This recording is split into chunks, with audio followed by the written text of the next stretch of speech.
Hey guys, Matt here from Sweat Elite. Thanks for tuning into this episode of the Sweat Elite podcast. It's also being video recorded for the YouTube channel. We're here in Chicago at the Nike headquarters, 2 days away from the Chicago Marathon. This particular interview is not with someone running the marathon, it's with middle distance runner based here in the US, Cole Hocker. For those that don't know Cole Hocker, he's just turned 20 years old and he placed 6th at the Tokyo Olympic Games in the 1500 meters, just a couple of months after winning the US Olympic trials in the 1500 meters. It was a pleasure to talk with Cole here at the Nike headquarters, a little bit about his training, a bit about his recent signing with Nike after spending 1 year at the University of Oregon. We speak a bit about his training setup, who he trains with, coach-wise, some of the training sessions that he completes, and plenty more. So I hope that you enjoy this interview with Cole Hocker. Cole Hocker, thanks for joining the Sweat Elite podcast. You've just turned pro as a 20-year-old, and I'm curious to know how difficult of a decision that was to turn pro from obviously being at the University of Oregon prior to turning pro. Yeah, well, thanks for having me. And it was a hard decision, a decision like I've never made before, obviously, but in some ways it was comparable to the decision to, like, the college decision.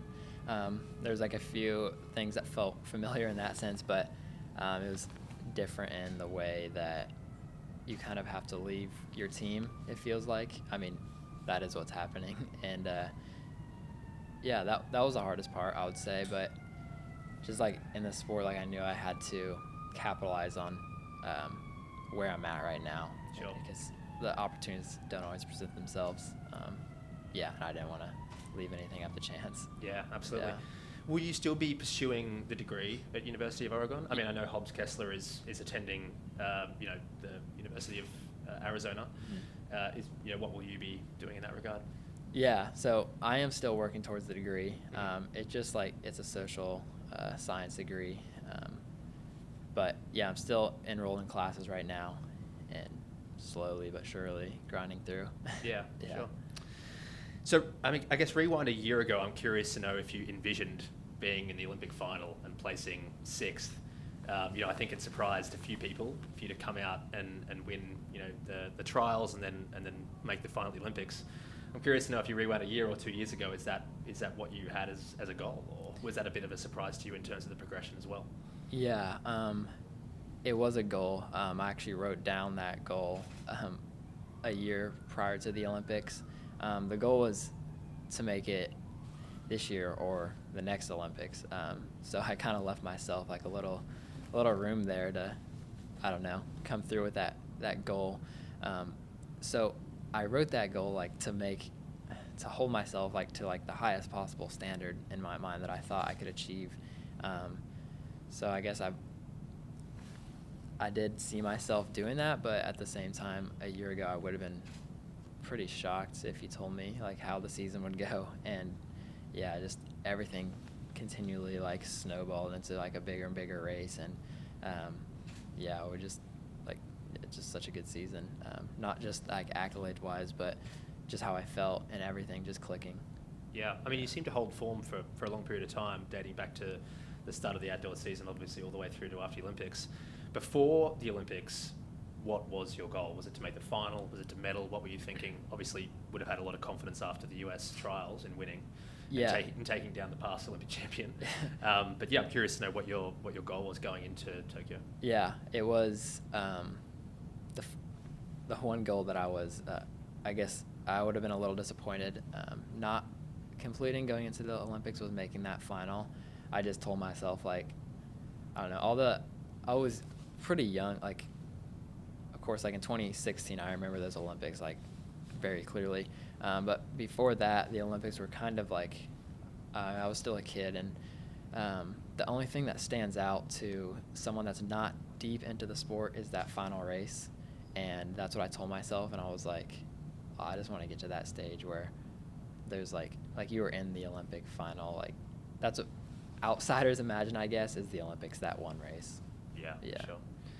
And you didn't really get the chance to run as fast as you could in the lead up. You weren't at Monaco, you weren't at a Diamond League where you were really tested in terms of time. Mm-hmm. So it may be a difficult question, but I'm going to ask it anyway because I'm curious.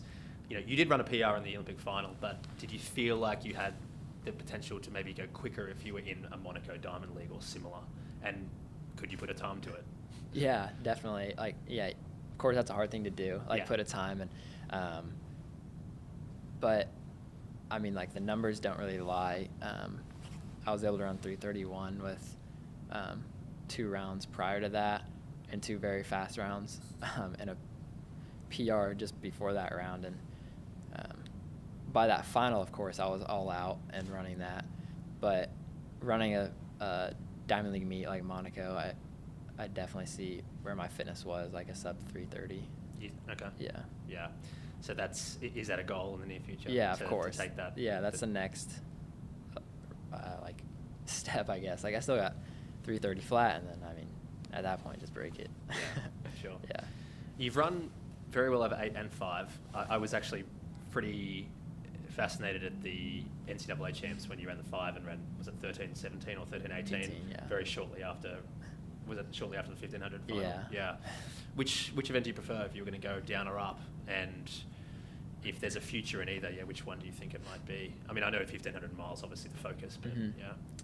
Yeah, I mean, naturally, like, I guess the way it goes, if I were to progress a one-way, you usually go up in distance. I guess if I'm thinking of getting older, but yeah, the 15 is like, so in the 800, I really enjoy it, but there's like, it's so short that it just slightly, at least I'm not training specific for the 8, but it just feels slightly out of my control. And the 5K is just feels slightly too long to have the same feeling of not really controlled. If it's a blistering pace like it was at NCAAs, and that was a double. And then the 15 is just both of those combined, where now anything that, like, any way that the 15 goes, I'm ready for however it goes. I just know that event so much better where I am right now in my running career.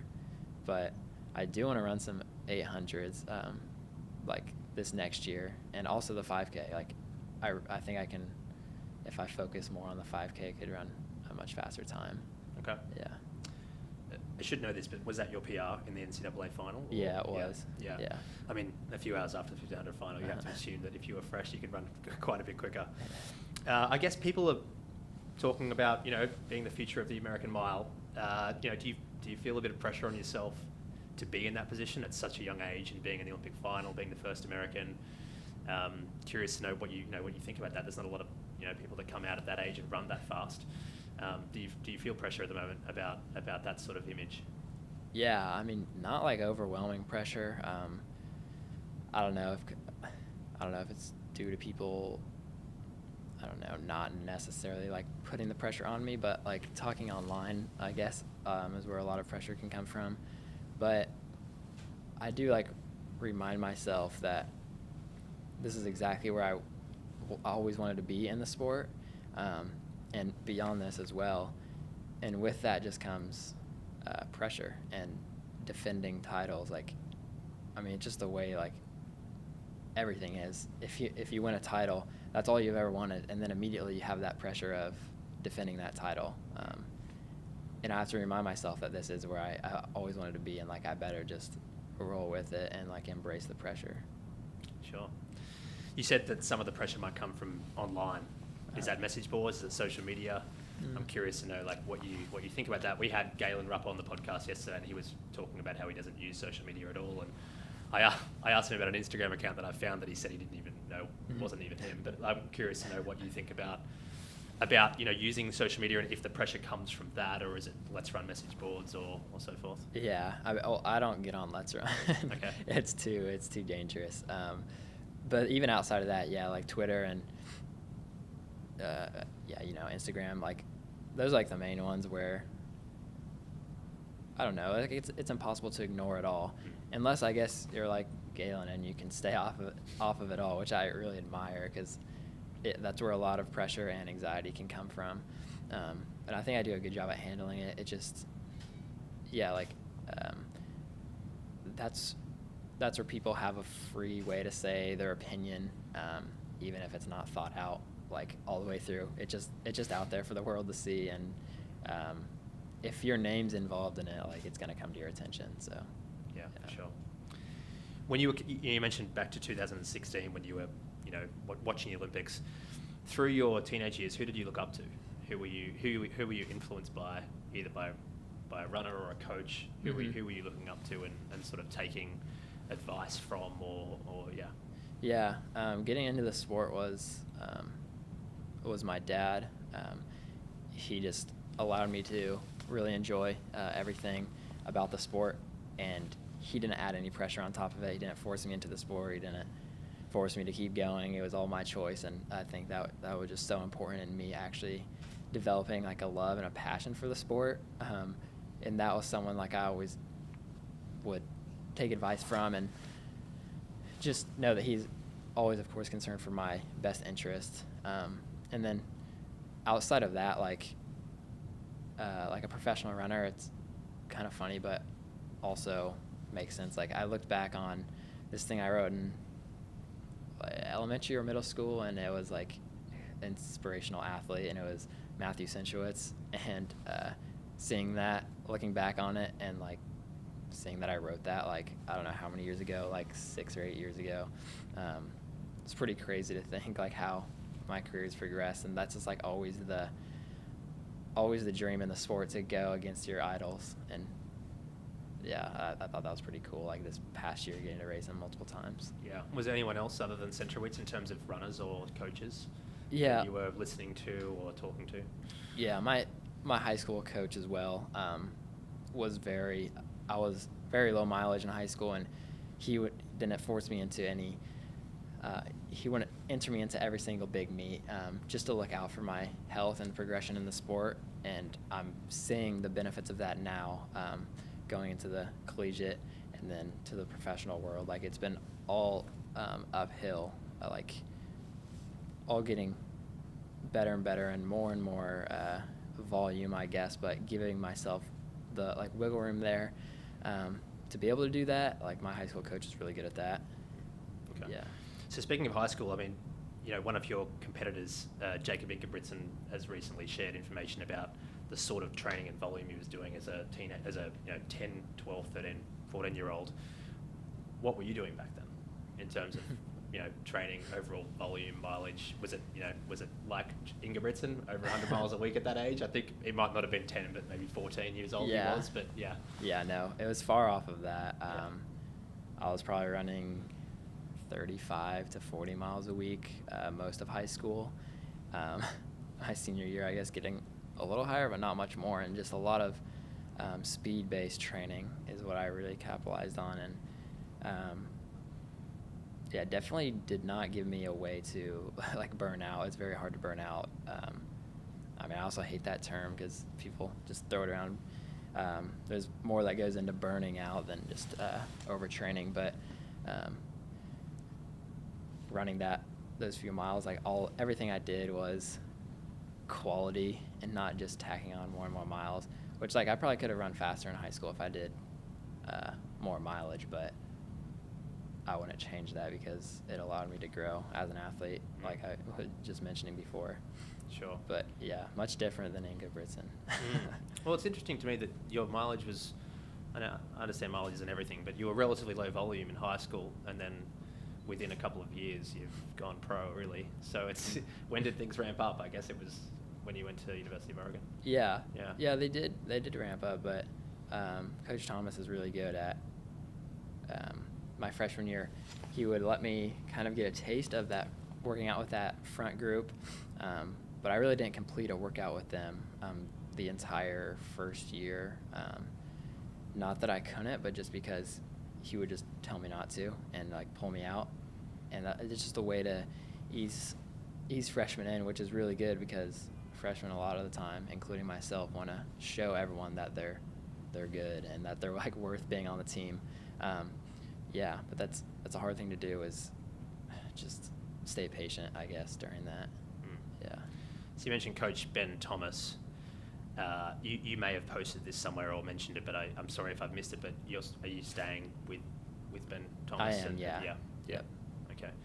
What I guess what are some of his strengths in your eyes? That obviously you've been with him for some time and you've progressed to the point that you at 6 at the Olympics. It'd be good to hear more about Ben. Yeah, I mean just his like demeanor all around. I really kind of connect with. I think I'm similar to him in that way a little bit. He's not very excitable in any direction, which is a really good thing in this sport, I think, because you don't want to get too high and you don't want to get too low, and he's really good at keeping everyone on that balance. And you have like the race of your life, and you talk about it, you like celebrate it, and then, I mean, as long as that's like, if it's still in the middle of the season, you just keep moving forward. That next practice, you kind of forget it happened, and because there's more work to be done. And like I just mentioned, he's so good at not at keeping people at a healthy like effort level. Even today, he's able to recognize that with all the top guys on the team, and just his experience. I don't know how long he's been coaching, but he's been a while. And so like when we do a workout and we run a certain time, he knows exactly where we are in our fitness and exactly what race projection. Like he can give us a race projection based on like a single workout, and it's just pretty cool to like. It just kind of builds that trust of like that your coach knows what he's doing.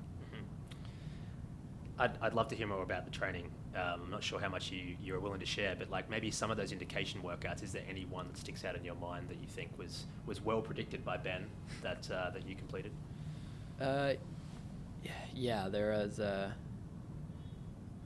I honestly forget the exact workout, but there was like a 1K and a 2K rep in there, and